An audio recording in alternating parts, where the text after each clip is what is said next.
is not interested in our opinions, our votes, or our nominations when it comes to choosing the leaders that he seeks to raise up in Israel. Hi, this is Barry Phillips with 10-Minute Torah, day number 5 of the Torah portion, Qorach. And even though we've spent now 4 days and entering into our 5th day on this, we barely scratched the surface on this very powerful and important Torah portion. I encourage you over the day of Shabbat to take your time, read verse by verse, ask questions that come to your mind, write them down, and seek Yah's face for the answers. It's too important that we understand what this Torah portion is teaching us just to let it simply slide by as an average day and nothing special going on here. There's too much to be learned. Now let's go into chapter number 17 of the book of Bamidbar, or Numbers. Verse 1 says, And Yahweh spoke to Moshe, saying, Speak to the children of Israel, and take from them a rod from each of their father's house, all their leaders according to their father's houses, 12 rods, and write each one's name on his rod, and write Aaron's name on the rod of Levi. For there is one rod for the house or head of the father's house. You shall place them in the tent of appointment before the witness, where I will meet with you. And it shall be that the rod of the man whom I choose buds, and I shall rid myself of the grumblings of the children of Israel, which they grumble against you. Listen to what he said. I'm going to get rid of the grumblings. I'm going to get rid of this grumblings. He's basically saying they're grumbling about me, but they're grumbling to you. And I'm going to put a stop to it. And so they followed the instructions that Yah had given to them. And in the morning, when they went and they looked at the rods that were laid before the witness, that is the Ark of the Covenant, Aaron's rod was uniquely different than all the others. The others were the exact same as when they went in. Aaron's rod, however, had blossomed. It had blossoms on it. It had fruit in development, almonds, and then it had ripe almonds on it. The rod was signifying and establishing the past, the present, and the future. When I think about that, I get overwhelmed. The authority of Yah is in our past. The authority of Yah is in our present.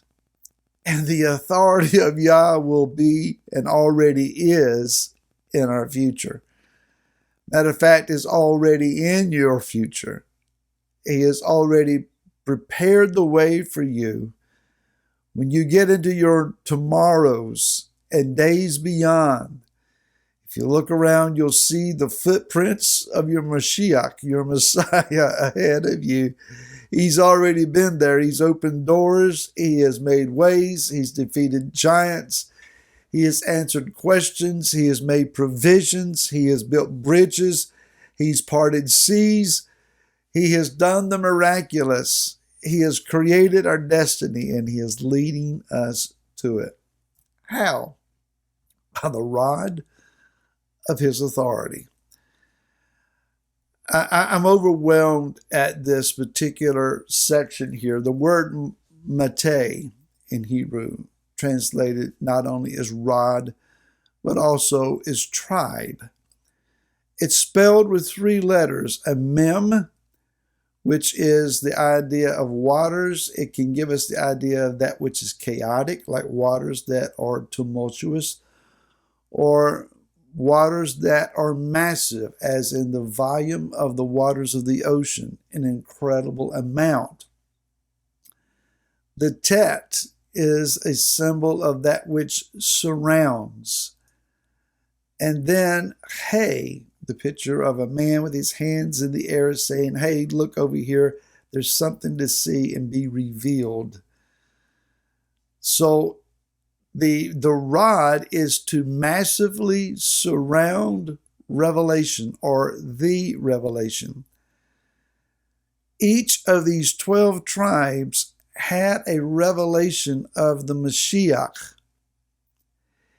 Each of these 12 tribes' leaders had a rod of his authority and his status that was symbolic of, this is the revelation of Mashiach that we have and that we guard and that we maintain.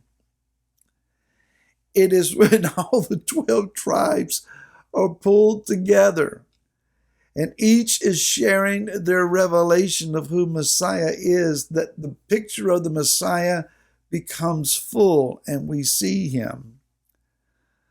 Unfortunately, we have been trained in our Western world mindsets that one denomination or group or non-denomination or non-group, can you imagine that? Each has the better revelation, a better understanding, a more truthful understanding of who Messiah is than the others. And so we promote one to the exception of all the rest. And Yah must be shaking his head at our foolishness. So we need to understand that we need one another and we need to learn to walk together, because I need to understand the revelation of Messiah that you have, even though it may be different than the one that I have. If you take a diamond ring that has been cut, the diamond has been cut and faceted, when you hold it up to the light and you turn the diamond, each facet will begin to reflect the light with a different fire and a different response, but it's all the same diamond. In other words, the revelation of Yeshua is multifaceted.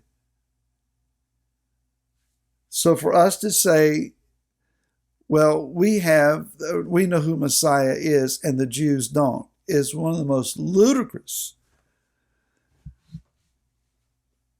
fallible, even insane ideas. To say that the Jews don't know who the Messiah is laughable to an extreme level.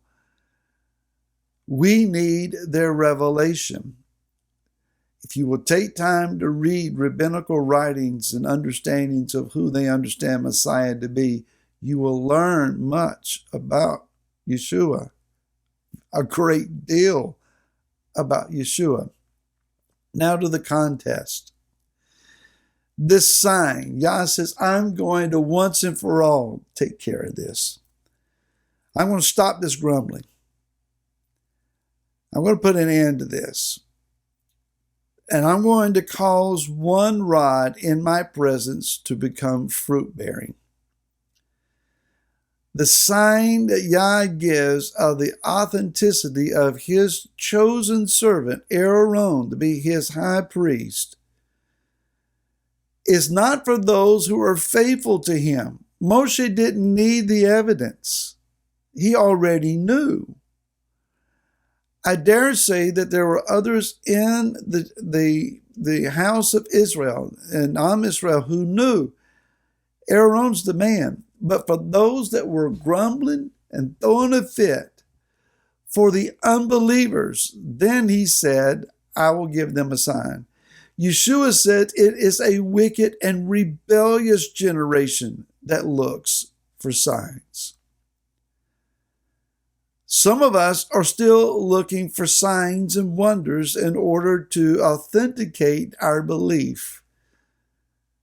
No, you believe first, and the signs will follow your obedient belief. For those who know how to trust Yah, you don't need to see him show up in an overwhelming fashion just to have trust in him, because you already know. But when he does show up, make no mistake about it, this earth is going to realize who the real servant of the Most High is. Shabbat Shalom to you. May you deeply, powerfully encounter the Most High in your time together. Thank you for your prayers. Thank you for watching 10-Minute Torah. For those who support, thank you so much. It's deeply appreciated. We love you and greatly look forward to seeing you again next week. Until then, Shabbat Shalom.